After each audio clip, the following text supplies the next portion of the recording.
ಜೋರಾಗಿ ಹೇಳೋಣ, ತಂದೆಯೇ ನನ್ನ ಆತ್ಮವನ್ನ ನಿನ್ನ ಕೈಗೆ ಒಪ್ಪಿಸಿಕೊಡುತ್ತೇನೆ. ಜೋರಾಗಿ ಹೇಳಿನ, ತಂದೆಯೇ ನನ್ನ ಆತ್ಮವನ್ನು ನಿನ್ನ ಕೈಗೆ ಒಪ್ಪಿಸಿಕೊಡುತ್ತೇನೆ. Wow, praise God. ಶಿಲುಬೆಯ ತ್ಯಾಗ, ಆ ಶಿಲುಬೆಯ ಒಂದು ಮರಣ, ಶಿಲುಬೆಯ ಒಂದು ಕಾರ್ಯ ಅತಿ ಶ್ರೇಷ್ಠವಾದ ಕಾರ್ಯ ಪ್ರಿಯರೇ. ಯೇಸು ಸ್ವಾಮಿ ಮಾನವ ಕುಲಕ್ಕಾಗಿ ಆತನು ಮಾಡಿದಂತ ಅದ್ಭುತವಾದ ಕಾರ್ಯವದಾಗಿತ್ತು ಪ್ರಿಯರೇ. ಅತಿ ಶ್ರೇಷ್ಠವಾದ ಕಾರ್ಯವದಾಗಿತ್ತು. ಯಾವ ಚರಿತ್ರೆಯೂ ಇದನ್ನ ಮರುಕಳಿಸ್ಲಿಕ್ಕೆ ಸಾಧ್ಯವೇ ಇಲ್ಲದೆ ಇರುವಂತ ಕಾರ್ಯ. ಯಾವ ಧರ್ಮ ಗ್ರಂಥಗಳಲ್ಲಿ ನೀವು ಇದನ್ನು ನೋಡ್ಲಿಕ್ಕೆ ಸಾಧ್ಯವಿಲ್ಲ. ಯಾವ ಧರ್ಮ ಕಾರ್ಯಗಳಲ್ಲಿ ಕೂಡ ನೀವು ಇದನ್ನು ಗಮನಿಸಲಿಕ್ಕೆ ಸಾಧ್ಯವೇ ಇಲ್ಲದೆ ಇರುವಂತ ಕಾರ್ಯ ಪ್ರೇರೆ.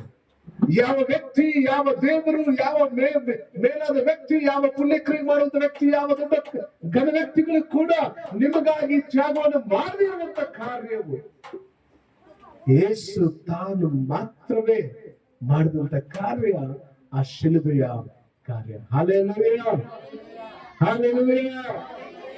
ಯೇಸುವೇ ನಿಮಗೆ ಸ್ತೋತ್ರವಾಗಲಿ. ಮೂರು ಸರಿ ಹೇಳಲ್ವಾ? ಯೇಸುವೇ ನಿಮಗೆ ಸ್ತೋತ್ರವಾಗಲಿ, ಯೇಸುವೇ ನಿಮಗೆ ಸ್ತೋತ್ರವಾಗಲಿ, ಯೇಸುವೇ ನಿಮಗೆ ಸ್ತೋತ್ರವಾಗಲಿ. ಎಂತ ಬ್ಯೂಟಿಫುಲ್ ನೋಡ್ರಿ. ತಂದೆಯೇ ಅವರಿಗೆ ಕ್ಷಮಿಸು, ತಾವು ಏನು ಮಾಡುತ್ತಾರೆ ಎಂಬುದು ಅರಿಯರು. ಈ ಒಂದೇ ನಿನ್ನ ಸಂಗಡ ಪ್ರದೇಶದಲ್ಲಿ ಸತ್ಯವಾಗಿ ಹೇಳುತ್ತೇನೆ, ಅಮ್ಮ ಇಗೋ ನಿನ್ನ ಮಗನು ಎಂದು ಹೇಳಿದರು. ತರುವಾಯ ಶಿಷ್ಯನಿಗೆ ಇಗೋ ನಿನ್ನ ತಾಯಿ ಎಂದು ಹೇಳಿದರು. ನಾಲ್ಕನೇ ಮಾತು, ನನ್ನ ದೇವರು ಯಾಕೆ ನನ್ನ ಕೈ ಬಿಟ್ಟಿದ್ದಿ? ಐದನೇ ಮತ್ತು ನನಗೆ ನಿರಳಿಕೆ ಆಗಿದೆ. ಆರನೇದು ತೀರಿತು. ಏಳನೇದು, ತಂದೆ ನನ್ನ ಆತ್ಮ ನಿನ್ನ ಕೈಗೆ ಒಪ್ಪಿಸಿಕೊಡುತ್ತೇನೆ. ಆಮೇನ್. ನಮ್ಮ ದೇಹದಲ್ಲಿ ನಾವು ಚೆನ್ನಾಗಿ ಗಮನಿಸೋಣ, 3 ವಿಧವಾದಂತ ಕಾರ್ಯಗಳಿವೆ: ಆತ್ಮ, ಪ್ರಾಣ, ಶರೀರ. ಇದು 3 ಕಾರ್ಯಗಳು ನಮ್ಮನ್ನ ಈ ಲೋಕದಲ್ಲಿ ಜೀವಿತವಾಗಿ ಇಟ್ಟಿದೆ. ಈ 3ರಲ್ಲಿ ಯಾವ್ದು ಒಂದಿಲ್ಲ ಅಂತಂದ್ರೂ ನಾವು ಜೀವನ ಮಾಡಕ್ ಸಾಧ್ಯ ಇಲ್ಲ. ಆತ್ಮ, ಪ್ರಾಣ, ಶರೀರ. ಈ ಆತ್ಮ ಪ್ರಾಣಗಳು ಇರ್ಬೇಕಂದ್ರೆ ಶರೀರ ಬಹಳ ಇಂಪಾರ್ಟೆಂಟ್. ಈ ಶರೀರ ಬದುಕಿರ್ಬೇಕಂದ್ರೆ ಪ್ರಾಣ ಇಂಪಾರ್ಟೆಂಟ್.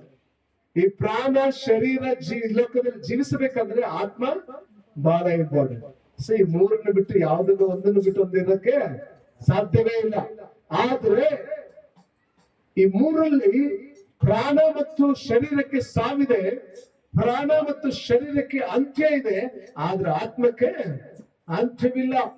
ಯಾಕೆ ಅಂತಂದ್ರೆ ಈ ಆತ್ಮ ಯಾರಿಂದ ಬಂದಂತದ್ದಾಗಿದೆ? ದೇವರಿಂದ ಬಂದಂತ ಕಾರ್ಯವಾಗಿದೆ, ದೇವರು ಕೊಟ್ಟಂತ ವರವಾಗಿದೆ, ದೇವರು ಕೊಟ್ಟಂತ ಕಾರ್ಯವು ಅದು ಆತ್ಮವಾಗಿದೆ. ದೇವರಿಂದ ಬಂದಂತದ್ದು ದೇವರ ಬಳಿಗೆ ಅದನ್ನ ತಿರುಗಿ ಹೋಗಲೇಬೇಕು. God will decide where to go. ಆತ್ಮ ನರಕಕ್ಕೆ ಹೋಗ್ಬೇಕಾ ಇಲ್ಲ ತನ್ನ ರಾಜ್ಯದಲ್ಲಿ ಇರಬೇಕು ಎಂಬುದಾಗಿ ಯಾರು ನಿರ್ಧರಿಸುವಂತವ್ರು? ಯಾರು? ಕರ್ತನಾದ ಯೆಹೋವ ದೇವರು ನಿರ್ಣಯಿಸಲಿಕ್ಕಿದ್ದಾರೆ. ಪ್ರೀತಿ ದೇವ ಮಗುವೆ, ಅದು ನಿರ್ಣಯ ಎಲ್ಲಿ ಆಗುತ್ತೆ ಗೊತ್ತಾ? ಈ ಪ್ರಪಂಚದಲ್ಲಿ ಒಂದು ನಿರ್ಣಯ ಆಗ್ಲಿಕ್ಕೆ ಸಾಧ್ಯ. ಯಾಕೆ ಗೊತ್ತಾ? ಆ ನಿರ್ಣಯ, ಆ ಒಂದು ನಿರ್ಧಾರ ತೆಗೆದುಕೊಳ್ಳೋದು ಕಾರ್ಯ ಯಾರ ಕೈಯಲ್ಲಿದೆ ಗೊತ್ತಾ? ನಿನ್ನ ನನ್ನ ಕೈಯಲ್ಲಿದೆ. ಅದಕ್ಕೆ ಸಮಯ ಹೇಳ್ತಾರೆ, ನಾನೇ ಮಾರ್ಗವು, ನಾನೇ ಸತ್ಯವು, ನಾನೇ ಜೀವವೂ ಆಗಿದ್ದೇನೆ. ಯಾರಿಗೆ? ಎಲ್ಲಿಗೆ? ನಮ್ಮ ಆತ್ಮಕ್ಕೆ.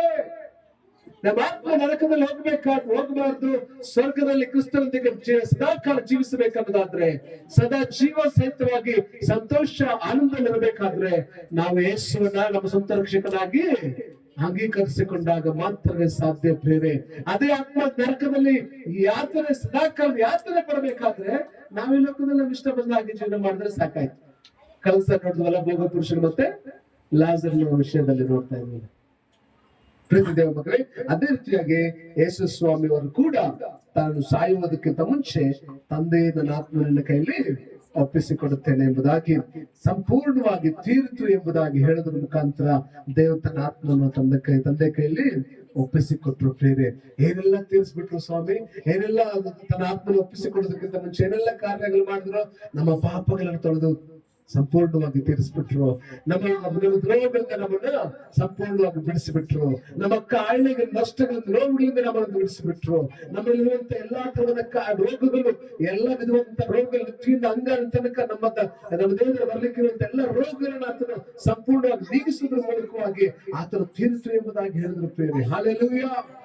ನಿನ್ನ ಬಡತನವನ್ನ ಆತನು ನೀಗಿಸುವುದರ ಮುಖಾಂತರ ತಿರುತು ಎಂಬುದಾಗಿ ಹೇಳಿದ್ರು. ನಿಮ್ಮ ನೋವುಗಳನ್ನು ತೀರಿಸುವುದರ ಮುಖಾಂತರ ತಿರುತು ಎಂಬುದಾಗಿ ಹೇಳಿದ್ರು. ನಿನಗಿರುವಂತ ಪಾಪ ದ್ರೋಹ ಯಾವುದು ಹತ್ತಿಕೊಳ್ಳದ ಹಾಗೆ ಎಲ್ಲವನ್ನ ತನ್ನ ರಕ್ತದ ಮೂಲಕವಾಗಿ ತೊಳೆಯುವುದರ ಮುಖಾಂತರ ಆತನು ತೀರಿಸಿಬಿಟ್ರು ಪ್ರಿಯರೇ. ಆ ನಂತರನೇ ಯೇಸು ಸ್ವಾಮಿ ಹೇಳ್ತಿದ್ದಾರೆ, ತಂದೆ ನನ್ನ ಆತ್ಮವನ್ನ ನಿನ್ನ ಕೈಯಲ್ಲಿ ಅರ್ಪಿಸಿಕೊಡ್ತೇನೆ. ತಂದೆ ಮುಗೀತಪ್ಪ, ನೀವು ಕೊಟ್ಟಂತ ಜವಾಬ್ದಾರಿ ಮುಗೀತು, ನಾನು ನಿನ್ನ ಬಳಿಗೆ ಬರ್ತಾ ಇದ್ದೀನಿ ಎಂಬುದಾಗಿ. ಹಲ್ಲೆಲೂಯಾ. ಅಷ್ಟು ಮಾತ್ರ ಅಲ್ಲ ಪ್ರಿಯರೇ, ನಮಗಾಗಿ ಆತನು ಹೋಗೋದು ಮಾತ್ರ ಅಲ್ಲ, ನಮಗಾಗಿ ತನ್ನ ಆತ್ಮನನ್ನ ಸಹಾಯಕವಾಗಿ ಪ್ರತಿನಿತ್ಯವೂ ನಮ್ಮೊಂದಿಗಿರ್ಲಿಕ್ಕಾಗಿ ನಮ್ಮ ಪವಿತ್ರಾತ್ಮ ದೇವರನ್ನ ನಮಗೆ ಸಂಚಕಾರವಾಗಿ ಸಹಾಯಕವಾಗಿ ಕರ್ತನು ಒದಗಿಸಿಕೊಟ್ಟಿದ್ದಾನೆ. Hallelujah, hallelujah. ಯೇಸುವೇ ಸ್ತೋತ್ರವಾಗಲಿ.